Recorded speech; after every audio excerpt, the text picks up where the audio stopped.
What's your scariest, most disturbing true story? Story 1. I was on a backpacking trip on the Appalachian Trail, and my dad and I stopped at one of the many public cabins.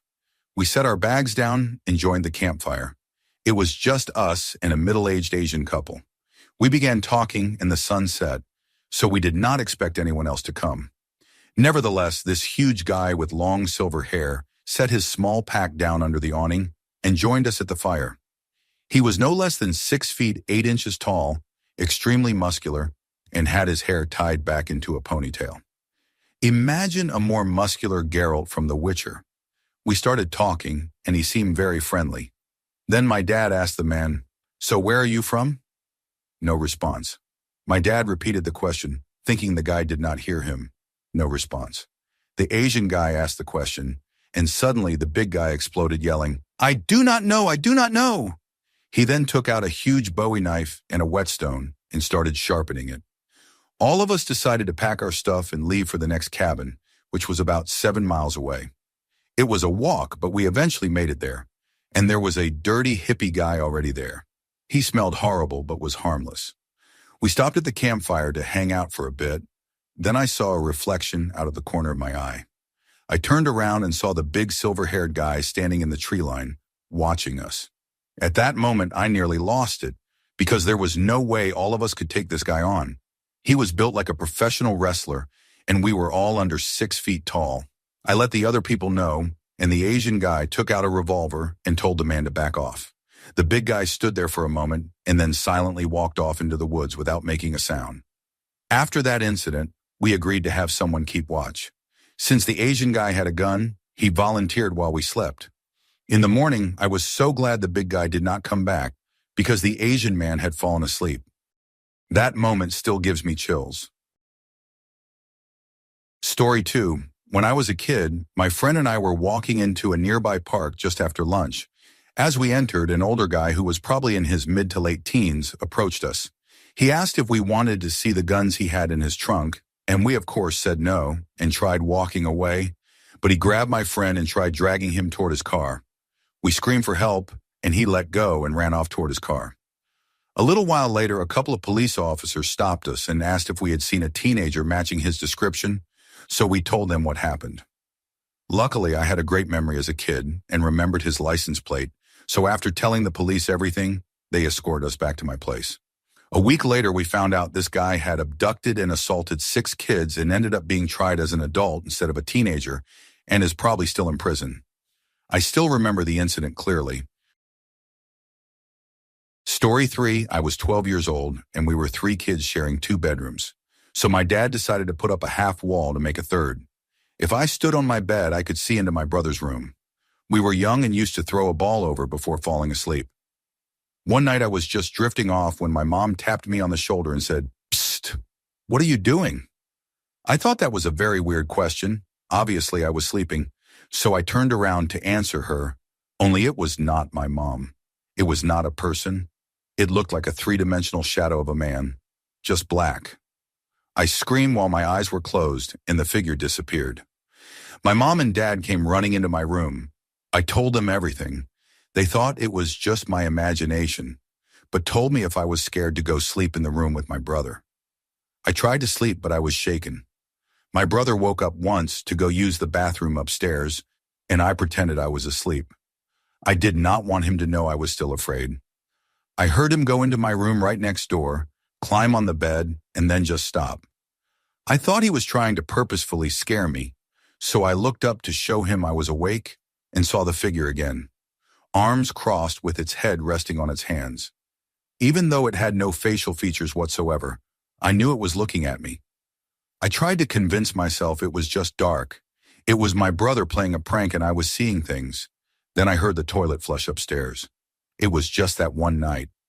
I never saw anything like it again, or even close. But years later in my 20s, I was living alone and felt the tap on my shoulder. "Psst, what are you doing?" I will stop there because you will think I am crazy, but that was the last time I heard it. And I am 31 now. It is not a ghost story. I will remember that day until I die. Story 4. A guy followed me home from the train station once. I think he still knows where I live. I got out of work and was waiting at the train station. I had my headphones in and was staring at the screen with the arrival and departure times. This guy suddenly appeared out of nowhere, got really close to my face, and asked me if I had a boyfriend. I said nothing and walked away quickly.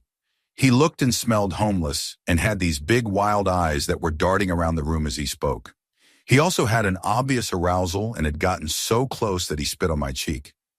There are strange people at train stations. Whatever. I thought I would never see him again anyway. After I got off the train, I took 2 buses and walked a few blocks to get home. I was focused on the podcast I was listening to and was not paying attention to my surroundings. All of the buses were also very crowded. When I reached my stop and started to walk home, I noticed that the creepy guy got off the bus behind me. There was nobody else around, so I ran home. When I got to my door and started to unlock it, he was standing at the end of my driveway. I was crying and fumbling with my keys. Then some of my neighbors pulled up in a truck and I screamed, "Hello, sir, help!" Then the creepy guy turned and walked away into the woods. I called the police, but they did not show up for a while. They had me write a statement but seemed uninterested. My husband left work early and came home. We saw the creepy guy lingering around the neighborhood and walking past our house a few times in the following days, but he eventually stopped. I have not seen him since. Story 5. Recently, a friend and I were swapping our favorite horror movies. We were childhood friends who grew up in the same Detroit suburb. I was thinking about an incident that had happened when I was in 2nd or 3rd grade about 30 years ago, and she said out of the blue, "I do not know if you remember this, but the police started patrolling our neighborhood when we were in 2nd or 3rd grade because when I was walking home from school, 2 men in a blue pickup truck rolled down the window next to me and said, 'Hey girl, you need a ride home.' And one tried to grab me. I took off running, tearing through yards, and I told my mom, who called the cops and walked with me to the bus stop after that. I confess that I was thinking about a time when my cousin Sean, who recently passed away, so he has been on my mind, and he was really smart, much smarter than I was, and I were wandering around the neighborhood like kids did in the 80s. This blue pickup truck pulled up to us, and one of the 2 guys asked us to hop in for a ride. Sean said, "No thanks," and instructed me to sneak into a neighbor's back porch, luckily unlocked, and stay down. I whispered that I was afraid we would get in trouble for not asking the neighbor for permission because I was not the brightest kid and would rather risk danger than break the rules. And Sean said, "Stay here and hide. Act like we went inside because we live here." One of the 2 guys got out of the truck and went into the yard to look for us. We laid low. About 15 minutes later, he left. I look back on it now and think what a close call. We live near the area of the Oakland County child killer, though in a much poorer neighborhood than he targeted, and I have spent the last few nights reading about the case and thinking about that blue truck. Story 6. In high school, my friend and I made the reckless decision to smoke weed in a graveyard around 8 or 9 at night, summertime, so it was just getting dark. I smoked to the point of being totally out of it. We were just sitting next to a tree when I saw a man walking down the graveyard path. I got a little nervous immediately but tried to brush it off. Then I saw the man pull out a handgun and aim toward something. He did not notice us at this point, and I could not see who or what he was aiming at. I was so terrified I thought I was mildly hallucinating. I could not even move. My friend hit my side and said, "Dude, this guy has a gun out. We have to get out of here." We both slowly got up, but like the stoned idiots we were, we hit a rock trying to get up, and the man finally noticed us. He was a good 200 feet away from us, but the second he saw us, he slowly moved toward us with the gun in his hand. We started running at that point, and I looked behind my shoulder once and saw him start to run toward us as well. We booked it out of the graveyard and were finally back in my neighborhood. I was terrified for days after that. Story 7. It is really not that bad, and maybe there are some other explanations, and maybe it is not actually my most disturbing true story, but I have been thinking about it the last few days. So near where I live is this little place called Concrete City. It is just this circle of empty concrete buildings that used to be homes to coal miners or something like that. But it is totally abandoned now, and some of the structures are crumbling. It is like a giant concrete playground for young adults to smoke, tag the walls, and play paintball. So me and a couple of others were wandering around the place, and we started coming up on this parked car. I saw two people in the front shuffling around, and I was just thinking, oh great, we are about to walk up on two people being intimate. Nobody else in the group seemed to pay it any mind, so I kept walking. Then I noticed it was not a couple. Two big guys were in the front, staring us down, sitting completely still, and looking extremely shady. Still, we all just kept going, and at this point I was just glad we were in a group of 5, and still kind of worried we were about to get hurt, as in chopped to bits and spread around in piles. And then I saw why I got this exact feeling. We were right up alongside the car now, and I could not help but glance in the back window. An open cooler filled with bloody ice, a second closed cooler probably filled with the same, and a pile of clear plastic bags. I kept my mouth shut and kept walking. When we were just past the car, the engine revved up, and those two guys tore out of there like something was after them. So it could have been a couple of poachers, or maybe organ theft, and somewhere in Concrete City lay a man with a missing kidney. I do not know, but it was extremely shady. Story 8. This was roughly about 3 years ago. Now, to preface this story, I am not a believer in the supernatural, occult, magic, or anything like that. My best friend, however, is. This is not fake. I did not make this up. Where I grew up, there is a road called Indian Cabin Road. It is a long road that intersects several other roads, eventually going from pavement to dirt after a bit. You eventually end up near a river in another town, but for a while you drive through the woods with no guidance except for the dirt road since no phones get signal out there. Now, being from a small town, every kid knows about it. It is almost a rite of passage. I 100% know that if I were to walk up to any local at a roadside store and ask about Indian Cabin Road, they would immediately say, yeah, that place is haunted, and leave it at that. So anyway, my best friend and I decided to find it and drive down it the night of Halloween.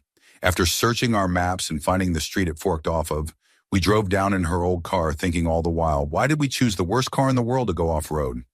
She is a firm believer in the supernatural. So the whole time she was playing up the fact that it was Halloween and we were driving down the most haunted road in our town. I was rolling my eyes trying not to laugh because it was Halloween and I might as well enjoy the supposed spookiness of it all. We ended up driving most of it without realizing it until we reached the part where the road was essentially a dirt pathway.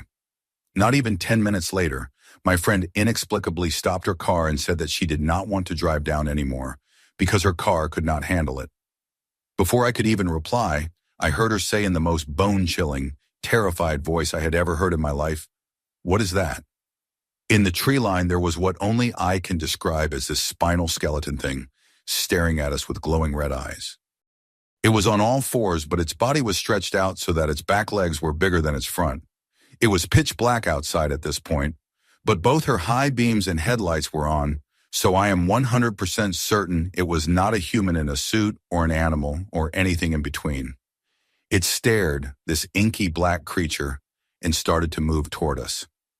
Now in high-stress situations, I usually end up laughing to calm my fears, and at this point I started chuckling, telling her it was just a wolf and that there was nothing to be afraid of. My friend immediately took off, repeatedly asking me what it was and what was happening. All I kept saying, all I could say really, was it is just a wolf. It is just a wolf. I was legitimately scared, and to this day I have no idea what we saw. We have not driven down there since, and my friend repeatedly brings it up whenever I mention I do not believe in the supernatural. Story 9. As I was writing my other post, I was reminded of the time my friend and I traveled to Europe together when we were about 16 or 17. We both loved animals and would buy sausages to feed the local stray dogs. The dogs would follow us around for a time and greet us daily. They were two pretty big mixed-breed dogs that we had befriended. One day, these guys rolled up in a shady, falling-apart red sports car. They said they wanted us to come party with them and followed us when we refused. We had started to get scared and went to the other side of the street to avoid them, only they turned around and continued to follow us, pleading for us to come with them. At the seemingly perfect moment, the dogs we had been feeding ran up to the car and started barking and trying to bite the passenger. He rolled up his window and drove away. I have no idea how those dogs sensed we were in danger and came to our rescue, But we gave them extra sausages that day. I do not know what would have happened if they did not chase the guys off. Story. Back in 2008, I was 15, and I lived on a 300-acre ranch in a small town in Idaho. I lived in a 5-bedroom, 3-bathroom, 1980s, cheaply built home with my parents and sister. My 6 older brothers had already grown up and moved out. My sister and I slept in the bedrooms upstairs, just down the hall from my parents' room. Her room was directly across from mine. That year, I started having nightmares about dark figures, and then I would wake up around the same time every night, 3 in the morning. One night I woke up, looked out into the hallway, and a dark figure walked past my door. I blinked a few times, decided I was dreaming, and went back to sleep. The next day I moved my bed so when I woke up I would not look out the door into the hallway, thus making it harder to imagine things walking by in the night. 3 in the morning came around again, and I woke up to a woman's voice singing this high-pitched, eerie song right next to my ear. There was this dark, heavy feeling in the air, and I stopped breathing. The singing continued, and then ever so softly I felt someone or something playing with my hair, softly running its hands down my red hair. I closed my eyes and said a silent prayer because I was too terrified to speak a word out loud. As soon as I finished praying, the song stopped and I heard a scream fade away. The next day I told my mom about the experience and she dismissed it as a dream. I forced myself to believe her. It had to be a dream because if it was real, I would not ever be able to sleep again. Dream or not, I moved my bed back to where it had been the night before. 3 in the morning came around again, and suddenly I found myself awake staring at the dark hallway between mine and my sister's rooms. That was when a dark, slender figure walked in between our rooms and stood in the hallway. It turned its head and looked into my sister's room, and then into my room. Back into my sister's room and then turned to look back into my room again. My heart was pounding through my chest and all I wanted to do was scream, but I could not. I was so scared that I froze. The figure paused and almost smiled. It was not a smile, because I could not make out its face, but it was like it knew it had me. Then just as I was gathering the courage to scream, the figure got down on its hands and knees and started crawling into my room. I screamed the most pathetic scream of my life and yelled that there was something in my room. My parents turned on the lights and came running into my room to find nothing. To this day, my parents say I was dreaming. I switched rooms after that, and even now refuse to sleep in that room when I visit my folks.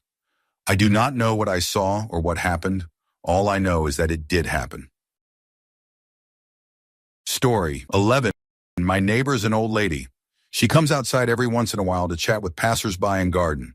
The first conversation she had with my dad, she complimented the painting he has hanging in his bedroom. No big deal. She probably saw us moving it in or glimpsed it at some point before we got curtains. But then she met our dog and said, "Well, he is much scarier through the window, is he not?" Again, no big deal. We know he has a habit of pushing aside blinds to stare outside. She comments on things like this often, asking us why we did not walk our dog that morning or when we got a new sofa. But she is just an old lady, right? She is probably bored and outside a lot. Then she met me. She swore she had already met me, but I had never seen her before in my life. She asked me how I liked my room and told me about the girls who had it before me. Weird, but okay, she rubbed me the wrong way.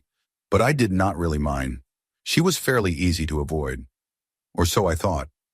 As I was taking the dog outside, I happened to glance over and saw her staring at me through the window. She lowered the blinds when she saw that I saw her, but she was peeking through them watching me. Later, I went to the kitchen and saw her again watching me very intently through the window. Our blinds were slightly open to let light in.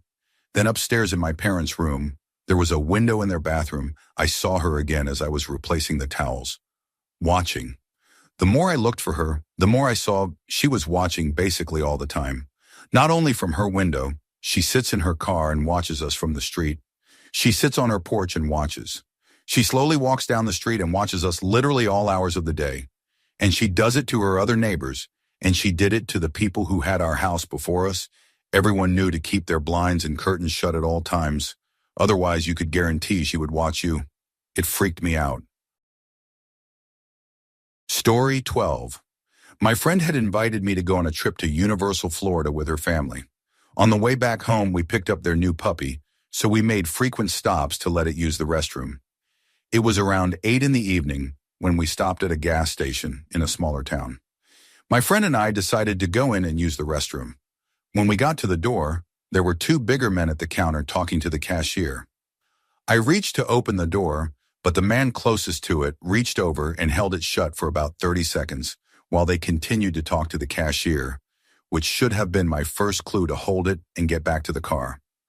But eventually he moved and let us in. The bathroom was one of those single stalls, so I went and used it first, then waited on my friend by the door once I was finished. I noticed the guys kept glancing in my direction, and I was starting to feel very uneasy. My friend and I exited the building and were talking about how odd the men were, when not even 30 seconds after we left, the two men started following us. Luckily, my friend's car was not too far down the sidewalk, and we ran the rest of the way, jumping into the car as fast as we could.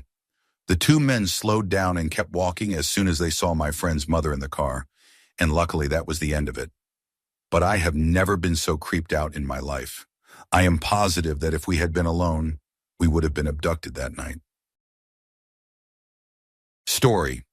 13, I ran on the track team in high school, and during my first 2 years, I rode the late after-school bus to get home. On Tuesday through Thursday, there were 2 buses that took students home, but on Mondays and Fridays, everyone had to ride one bus, and the bus was driven by this really creepy guy.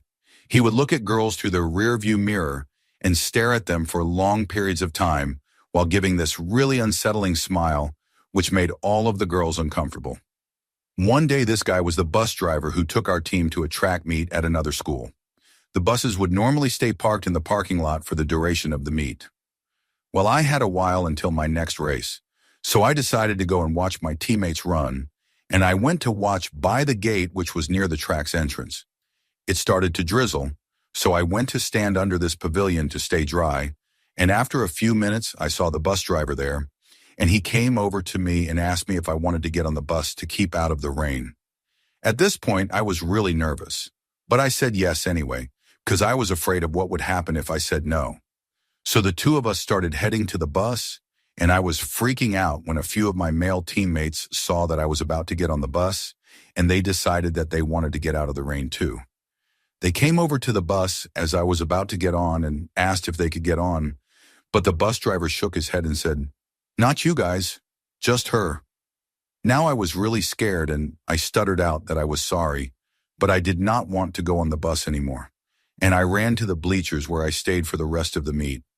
Even though nothing happened, I still get a sick feeling thinking about what could have happened if those guys had not come and I had gone on the bus. Story 14, I was in Italy near the Alps when I was around 7, and I would walk down the hill to play with this kid that lived there, even though neither of us could understand each other. The kid had a dog that we would play with too.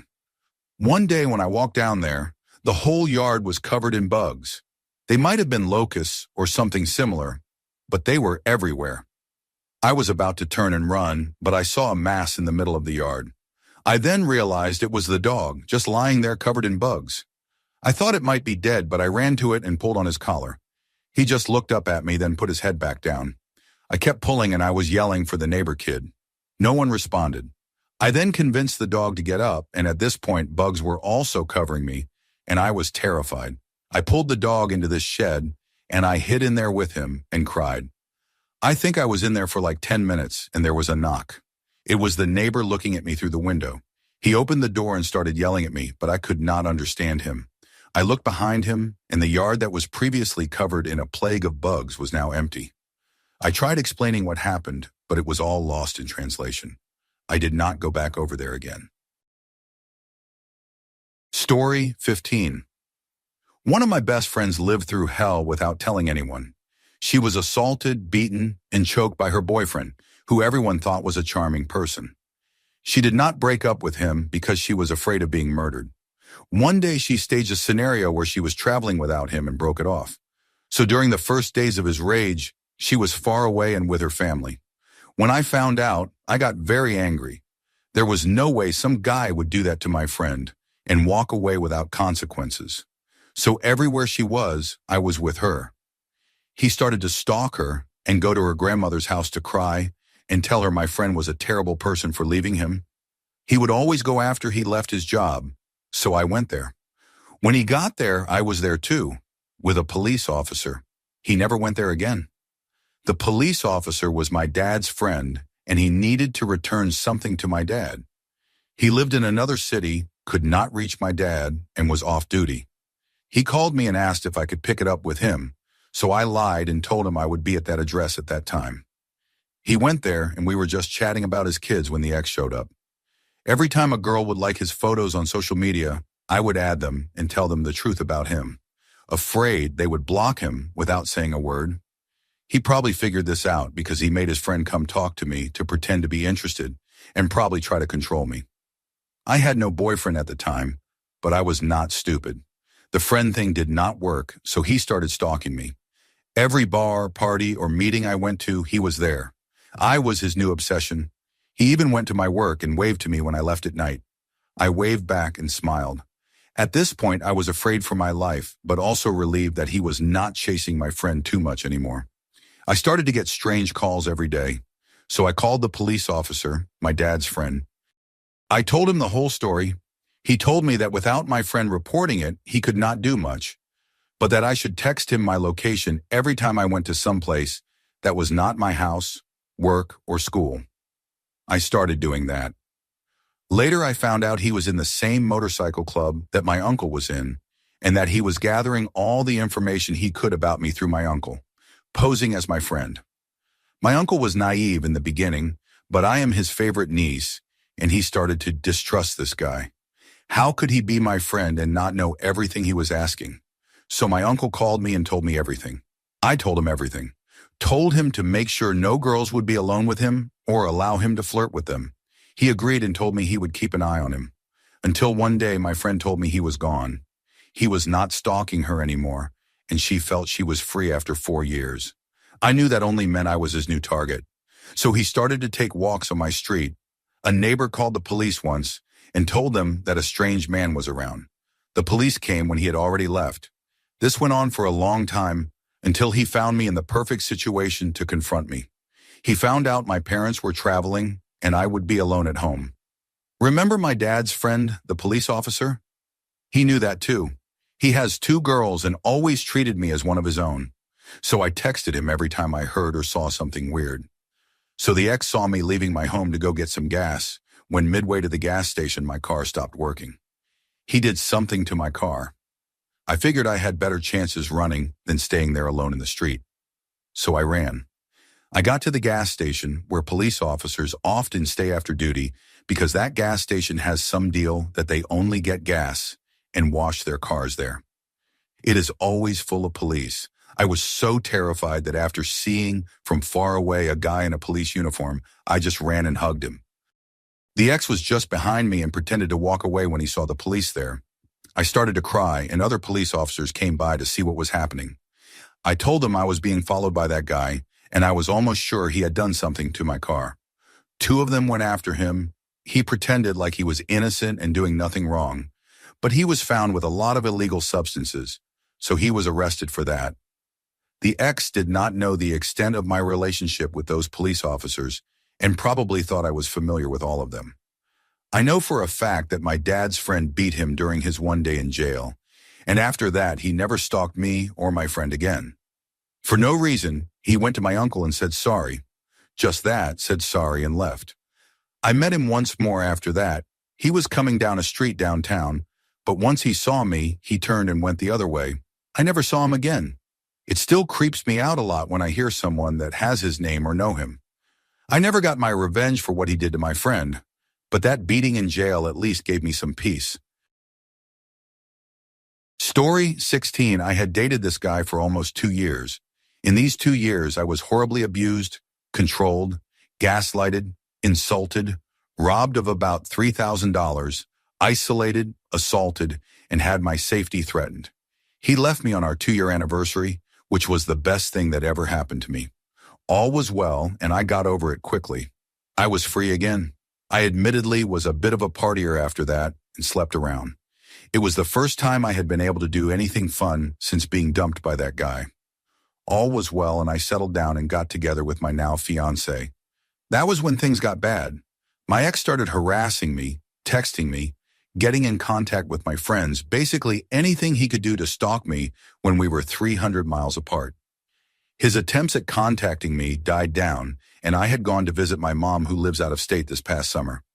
She knew most of what happened with my ex, minus the assault. One morning I was getting ready for work when a private number called.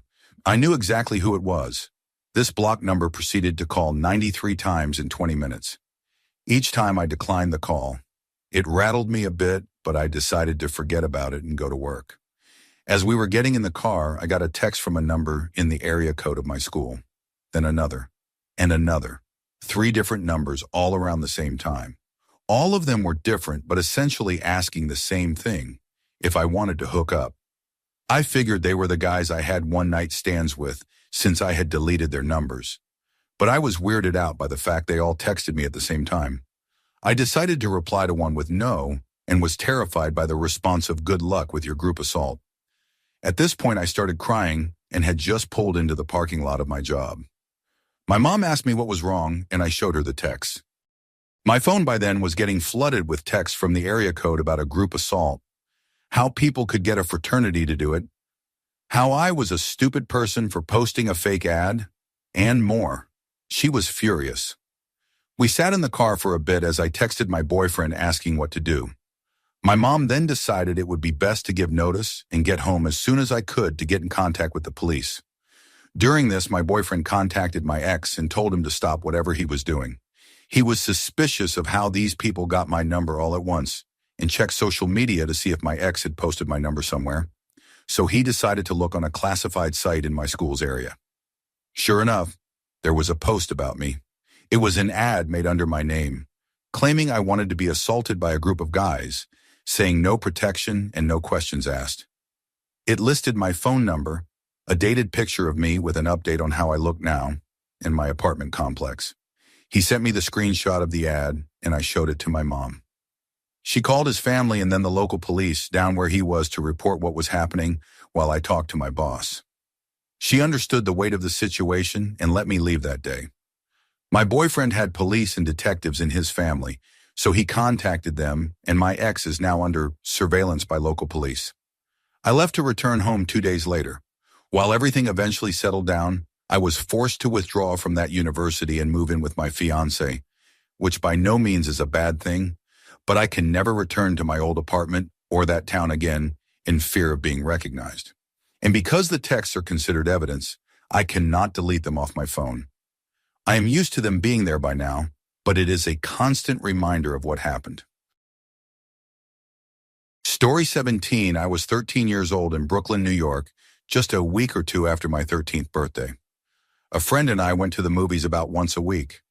Normally, we went to one of several movie theaters in his neighborhood, but there were times when the movie he wanted to see, he always picked the movie, and I did not care what he chose because I loved going to the movies regardless, was not playing in his neighborhood. So we would sometimes go to a theater outside his neighborhood. This particular time, we had to go way out to Manhattan to see the movie, and I have long since forgotten the title. We took a train out to Manhattan, saw the movie, and took the train home. Because we lived in different neighborhoods, we had to get off at different stops. He got off at his stop, and I had to continue to the last stop so that I could catch a connecting train to take me home. The subway car I was sitting in was completely empty, and so was the car next to it, which was the first car of the train. After sitting there in the empty car, I do not know what possessed me, but I decided to move to another car instead of sitting there in the empty car. I got up and moved into the next car where there were people. I decided to move even further to another car again, but some leather-jacketed guy got in my path and told me that the other train cars were closed. I knew this guy was lying, but I did not want any trouble from him, so I just said, "Oh," and turned around and went back into the empty car I came from and took my old seat. That guy and his friends took my response as a sign of weakness and cowardice, which it was. I was a meek little 13-year-old kid with no confidence whatsoever. I was sitting there in my seat when a metal dart landed on the floor at my feet, followed by an angry, gruff voice yelling to pick it up. I looked over to my right, and that leather-jacketed guy and his friends around a half dozen or so, poured into the car and came straight at me. His dart-throwing friend was one of the first to reach me as he ordered me to pick up the dart again. I did so, and then he ordered me to hand it to him. I did. Then he proceeded to throw the dart directly into my legs over and over again. I screamed and cried. I put my hands over my legs in an effort to shield them, but then he ordered me to move my hands away or else. I did, and he proceeded to throw his dart into my legs again as he stood over me.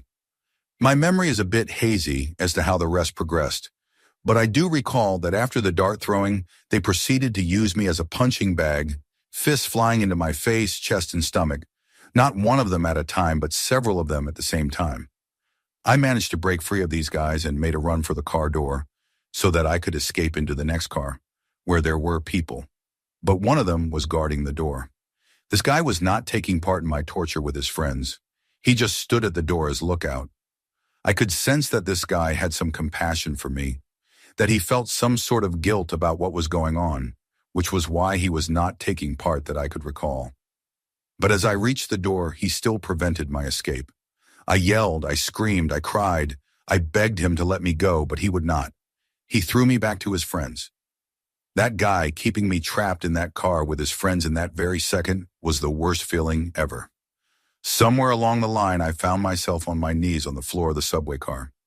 I reached into my pocket and pulled out all the money I had on me at the time. All the money I had in the world. A single dime. I held it out to them in the palm of my hand above my head and yelled that it was all I had. Please take it and leave me alone. I felt a leather-gloved hand press into my palm and take the dime, but they still were not finished with me. One of them got the bright idea that he wanted to see my head go crashing through one of the windows of the subway car. So they grabbed me and actually started to ram me headfirst into the glass of one of the windows. Fortunately, subway car windows are strong and shatterproof. They had to be due to all the vibrations from a moving train. I cannot recall how many times they rammed my head into the glass, somewhere from a half dozen to a dozen before they gave up. Just before we reached the last stop, I was on my feet. I opened my mouth to say something, and accidentally a little spittle came flying out of my mouth and landed on the leather glove of one of my attackers, which earned me a slap in the face. Finally, we reached the last stop. The doors opened and they ran out of the car except for one guy who I assume was their leader, the same guy who at the beginning got in my path and told me the other train cars were closed. He reached into his pocket, pulled out his wallet, and asked me if I needed a couple of dollars. I could not believe it. I did not want anything from him. I refused his offer, and he put his wallet back and walked off the train. I went to the front car to report to the conductor that I was attacked. I banged on the door, but there was no one there. I walked off the train onto the platform. I changed platforms. I saw a couple of police officers with their backs to me. They were exiting the platform by going down the stairs. I called out to them, but they did not hear me. I was too weak from the beatings to run after them. They disappeared out of my sight. It was just as well. I never memorized my attackers' faces as I tried not to make eye contact with them throughout the entire ordeal. I had forgotten what they looked like within seconds of them leaving the train. I would never be able to give an exact positive description, and I never knew their names nor they mine. Defeated, I caught my connecting train, this time finding and staying in a car that was reasonably filled with normal-looking people. The second I got home, I flopped into bed to go to sleep. When I woke up the next morning, my body ached all over. I imagine my attackers, if they are still alive today, are somewhere in their 50s. At the time of their attack on me, they were all a few years older than me. I estimate late teens to early 20s. Some of them no doubt have families of their own today. Wives, grown kids, homes, good jobs, and more. But I will also bet they keep it a secret from everyone in their inner circles, employers, co-workers, friends, and family, about the time they mugged and physically assaulted some young kid, a total stranger, for kicks on a subway train way back when. Their friends and families, wives and kids, probably look up to them, thinking they are the greatest, not knowing what they really did. My life at the time and the many years following were terrible and painful for many reasons. They are not to blame for the entire terrible state that was and is my life. To be fair, had I never encountered them, my whole life would still be terrible. But they contributed to the horrible state of my life. I have never forgotten or forgiven them for the torture they inflicted on me, both physically and mentally. I hope they all face justice one day. Story 18. My mother loves Christmas. It was around November, so we went to a very famous house that is full of Christmas decorations so she could see them.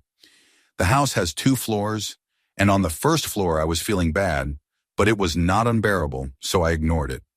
When we were going upstairs, just as I stepped on the floor, I suddenly felt a weight over my shoulders and started feeling sick, with a headache and my stomach hurting. I tried to find a logical explanation and concluded it was because I was hungry, but I could not even believe that. I started just going around the store randomly watching things, but I always ended up near a door where I felt the worst, but something was calling me there. It was late at night, so the staff was busy with all the clients on the first floor, and on the second floor it was just me and my family. I decided to look into the door. I moved it a little, but I started feeling sick and like I was about to throw up, trying not to cry. Inside there was nothing special, just some boxes, but I saw a shadow that made me feel cold. I did not see anything but the darkness. Still, I felt like it was smiling and looking deep into me, searching for a way to harm me. I went almost passing out to my family and begged them to get out of there. I was so bad in that moment that no one said a thing. We ran out of the place with them helping me because I could not even walk correctly.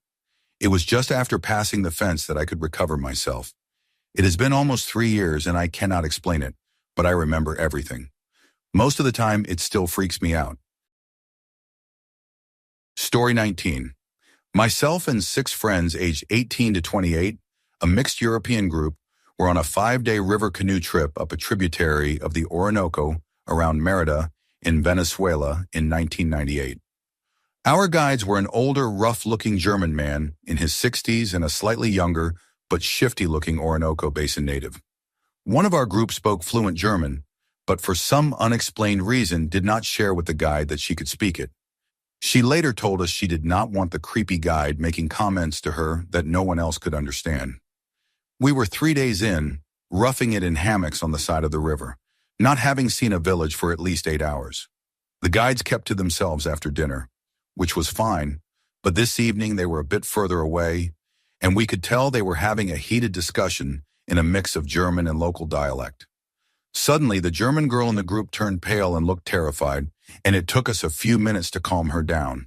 She explained she heard the German guide talk about making sure the others would be at the place, and that they would have the guns, and that the crocodiles would get rid of the guys, and the girls would go with them to some village the day after next.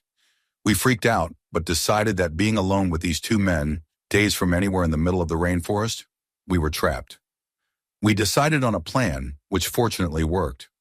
Early the next day, we decided that the next time we saw another canoe expedition pass us, we would shout and scream at them that we were being kidnapped and needed help. Fortunately, a 4-canoe group came past and we enacted our plan. Our guides immediately got out of there, did not protest about our accusations, other than to pull a sawn-off shotgun from under a blanket and pointed at us to stop us chasing them, which confirmed they were planning to harm or traffic us, and they did not hang around to get caught. We were taken to the nearest village a few hours down a branching tributary, where we explained the situation to the local police and some soldiers that were on exercise. It turned out there was a suspected serial killer operating out of the Maracaibo area targeting tourists going into the forest, active since 1996. I was never able to confirm any of the information we were told by the police using any Western media source or internet searches. We still occasionally email each other about our close call, but it has been 20 years and we have moved on with our lives. I have never told family or my wife, and I do not think anyone else ever told more than a handful of people. Story 20. One day my friend and I went to a theme park. I had renewed my ticket online, but had to take the paper up to the booth for a new pass. We were going to the main park, so we stopped by the entrance area because there was no line. Later in the day, I started getting texts saying my name. It was weird because it was from a number I did not recognize, and they called me by name. I do not give my number out a lot, so it was odd, and I replied asking who it was. He said his name was Steven and asked what I was doing with that ugly guy. There were people who would know who I was with, but it was unlikely it would be anyone who would text me this. I knew very few people with that name.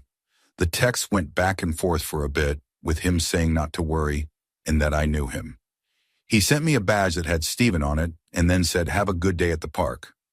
This added to the creep factor because we decided to go to that park only while driving there, and neither of us remembered telling anyone which park we ended up at. I said that I had no clue who he was, and he sent back that I did not seem to care to find out and have a good day. So I stopped responding. He then sent me a map screenshot from wherever he was to my home address with a comment that it was not a bad drive. So my friend and I started walking to guest services because this was obviously no joke, and he had identified himself as an employee at this point. Almost no one I knew had my home address because I lived at home and did not like having people over. The last message he sent me was telling me not to get too creeped out and that he promised he was someone I already knew. He was the guy who printed my pass. In a transaction that took all of 2 minutes, he decided to take my cell number and home address off my account. He was fired that day from what I understood, although they did not want to say much, probably trying to control liability, and even a police officer came in and told me there was no crime, but I chose to file a report anyway because he had my home address. I later got a call from a detective who told me that I could press charges, and I did. He said based on how the guy messaged me, he had probably done it a lot, but I was the first one to connect the dots and do anything. I got a letter from the state attorney and sent back that I was still willing to testify. I have heard nothing since. I am guessing among all the crazy cases, mine did not justify much manpower. Luckily, I was able to put a face to it because he had his cell phone connected to his social media account. I still get chills looking through the messages years later. I kept them because the detective instructed me to. Even knowing that the case is probably not going anywhere at this point, I feel reassured that I have them if anything did happen, since he still has that address. It is almost funny that my friend at one point suggested that was who was messaging me, but at that point in the conversation, it was one of those outlandish comments that turned out to be true. Story 21, I lived in a small town, and at the age of 18, my friends and I used to go to the city, get high, and go to rave parties. One day we decided to take a newcomer who was a friend of mine but had never taken substances before. So the rule was that I had to babysit him all night. All 4 of us arrived in the city that night, took a few pills, and hit the clubs. After about 30 minutes, the new guy started to freak out a bit, so I took him outside for a walk through the city until he calmed down. This worked, and eventually we were just walking and talking. Now this new guy was also a little bit mouthy, always bragging, and for some reason that I still cannot explain. To this day, he suddenly started telling me he was a big-time dealer in the city. Of course he was not, but he was high, so I tried to quiet him down. Then he practically yelled out that he had every major dealer's phone number in his phone. The second the words left his lips, the guy walking in front of us that I did not notice until then stopped, turned around to face us, and just stared. He was over 6 feet tall, bald, wearing a full-body trench coat, and he looked like a dangerous person. We stopped, staring back, frozen in place. Suddenly, the trench coat guy stepped sideways into a convenience store directly next to us. My mouthy friend looked at me and said, "Run." So we ran at full speed until our lungs were bursting. We eventually stopped, and we were high as could be by then. We were already high, but the sprint, the adrenaline, and the fear just piqued our brains to the max. We had obviously escaped, so we started to laugh as we walked back to the club, through a park and up a lot of back streets and alleys to meet up with our other friends. We got to the club, went inside, and took a seat in the outdoor area to chill out. And while we were talking, my mouthy friend froze, leaned into me, and said the trench coat guy was standing in the corner watching us. I took a look, and it was him, but I was smart enough to realize that we were in a heavily surveilled place with security, and that if I freaked out, my mouthy friend would really freak out, since it was his first night on substances. So I told him it was not the same guy. He believed me and calmed down. We kept talking and stayed seated the entire night. For 6 hours, I refused to let us get up. My friend wanted to get up and dance, but I kept him chatting and distracted. He was out of it, so that was easy for me to do. The trench coat guy stood there for the entire night and did not move once. He just stared. Eventually, the club closed at around 7 in the morning, and the place started to empty. I looked up, and the trench coat guy was finally gone. We left and drove home. I have no idea to this day who that guy was, but I suspect he was a big player in the substance scene or an undercover officer. I do not know what he wanted, and I am glad I never got to find out. What baffles me most is how he tracked us back to the club. We were fit kids, and when we ran away, we must have covered 20 blocks, then stopped for 30 minutes to laugh and relax, then walked another 30 minutes back to the club. This guy must have been behind us the whole time. In the dark park we sat in alone, up the alleyways and through the city. He must have been there, staring, watching every step of the way right back to the club where he watched us for another 6 hours and never once moved. Story 22. I have had issues with sleep paralysis my whole life since I was very little. The way my sleep paralysis manifests is that I will go to bed, have many dreams that feel like a full night's sleep, and then I will wake up. I will wake up in whatever room I fell asleep in, but something feels off. That is when I realize there is someone there in my room watching me. It is not always the same, usually a man crouching in the corner, a man leaning over my bed, someone running their hands over the top of my body. When I was little, I would try to scream out for my dad, but nothing would come out, just my breath. I could see the man and he was staring at me, and I was red in the face trying to scream, but all that came out was a breath. Then I would actually wake up. That is when I realized I was not awake at all before, even though I had been 100% sure I was. So this has plagued me my whole life in this same pattern. Wake up, feel dread, see a man, try to scream, actually wake up. I even started to get a little more used to it and could recognize earlier what my sign was, that it was all fake, so I could calm down and wake up. On Halloween night 2015, I came home with my friend. I lived with 4 other girls and a roommate, but that night my friend was staying in my roommate's bed. I had been asleep for hours when I started to wake up because I felt something touch the foot of my bed. I opened my eyes and saw a man crouched down at the foot of my bed. He was in all black with a hood over his face, tied tight with dark black sunglasses, so most of his face was obscured.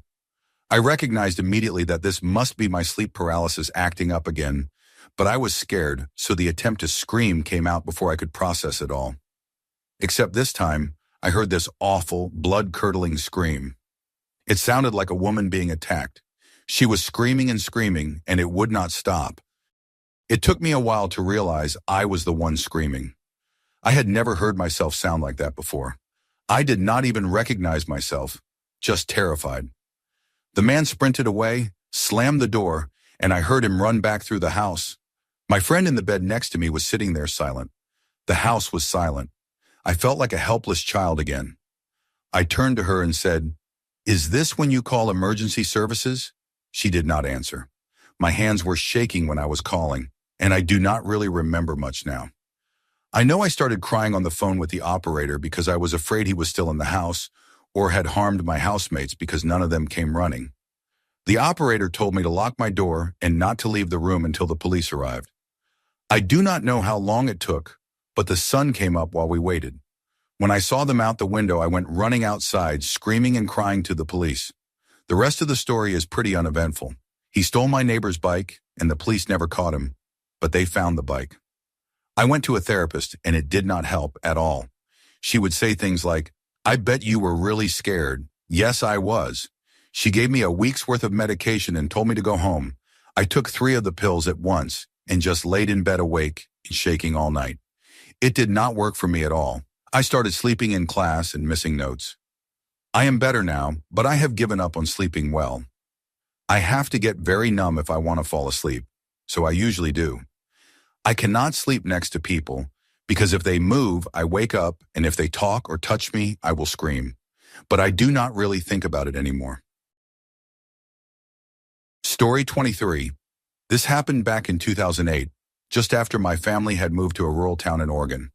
I was 12 at the time, and my family and I were driving home after visiting my step-grandparents that evening. It was late, around 11 at night, and my mom had decided to take the unlit country back road home. I was in the back seat with my younger brother, trying to tune out my parents arguing up front while my brother was zoning out and looking out the back window. Very suddenly, he nudged me and pointed out the back window, insisting I turn around and look. I was very tired and irritated with my parents who would not stop yelling at one another, so I shrugged him off. He became more insistent, and I could hear fear creeping into his voice. I pulled up my hoodie and ignored him. Now he was frantically trying to get my parents' attention, and they were screaming at him to be quiet. This went on for a while, but eventually he calmed down, although I could hear him turn around in his seat every once in a while to look out the back window. The next day I asked him what had him so worked up in the car. He described to me in a shaky voice that something had been following behind the car the night before. He detailed seeing 3 dim points of blue-white light arranged in a black triangle shape, following closely behind the car. And when my mom would break the tail lights, lit it dimly so he could see a dome shape in the middle of the black mass. He said it did not jostle around like a car would when my mom drove over the potholes in the road, and it was following us closely, so he thought maybe it was hovering off the ground. It sounded ridiculous, but he told me this with such conviction and fear in his voice. I know he must have seen something that night. We drove that road many times after and never experienced anything like that again. Story 24. I was 12 years old. This was back in 1985, and a few of the streets near where I lived were still dirt roads. We lived near a Catholic church, and there was a fair every year come January. Me and an older friend were walking towards the fair at around 7 in the evening, and it was already quite dark. All of a sudden, as we crossed the corner and started walking on the dirt road, my friend just froze. I asked him what it was. He got pale and stammered. In front of us, a couple of feet away, there was something, hard to describe really. It was dark, but this was darker than the darkness, which is the only way I can find to describe it. It was a woman buried from the waist down and wailing. Her wailing somehow, though near us, was heard in the distance. Both my friend and I immediately thought about the ghost people talk about, which is said to haunt places with water nearby. It is said that her wailing can be heard far when she is near, and near when she is far. We both started running towards the church, which must have been half a mile away or so. As I turned back, I could see her slowly crawling out of the ground. I stumbled but regained my footing and kept running behind my friend. We were both shaken up and were unwilling to walk back home until my parents showed up. Since then, a couple of times at night, even as the roads are now paved and there is street lighting, sometimes when I visit the folks, I hear the dogs howl a couple of times in the middle of the night. Some friends that still live in the old neighborhood say they can still hear her sometimes. Story 25. Almost a decade ago, I was on a business trip for the company I worked for with a few fellow coworkers that I knew pretty well. A Friday before heading home, we were close to a theme park in Pennsylvania and figured we had enough time to hit a few rides before heading home the next day. It was hotter than anything that week, easily over 100 degrees each day, so naturally only the water park made sense. We went down a few water slides and found a 4-person tube ride to close out the water park. We grabbed the tube and started our trek to the top of the water slide. Surprisingly enough, there were a ton of signs about weight limit, caution riding, and more. A buddy of mine started getting really concerned about the signs and asked all of our weights. I was the lightest at about 165 pounds. Jeff, the one asking, was about 280, Sean around 300, and Scott was about 330. We were a large group. All these signs were saying weight should not exceed 800 pounds while riding. Needless to say, we told him to stop worrying and go on with it. We finally got to the top and started getting settled in, waiting our turn to go. Jeff immediately stopped the lifeguard girl and asked if we were quite a bit overweight and if we should even be going down this thing. The girl looked at all of us and asked how much we all weighed, collectively about 1,000 pounds. She said, hang on to go ask the other lifeguard, who literally came over and gave a sturdy, "You are fine," and started us down the slide. We slowly started down the top of the slide and eased into the first bank. I managed to spin around to the side that was going to the side of the slope, and my backside went off the edge of the slide. I laughed in terror that this already was not good. We gained so much speed going into the next bank, we shot up the side of the slide, and it threw me out of the tube at the highest point. I was literally overlooking the park. I was so high, I could see straight down to the ground and was flapping my arms like a cartoon character trying to fly. Jeff somehow managed to grab my foot and pull me back into the slide, where I fell on Sean's head, and we all fell out of the tube. We rode the rest of the way down with no tube at all, tossing and turning and trying to keep my heart from beating out of my chest.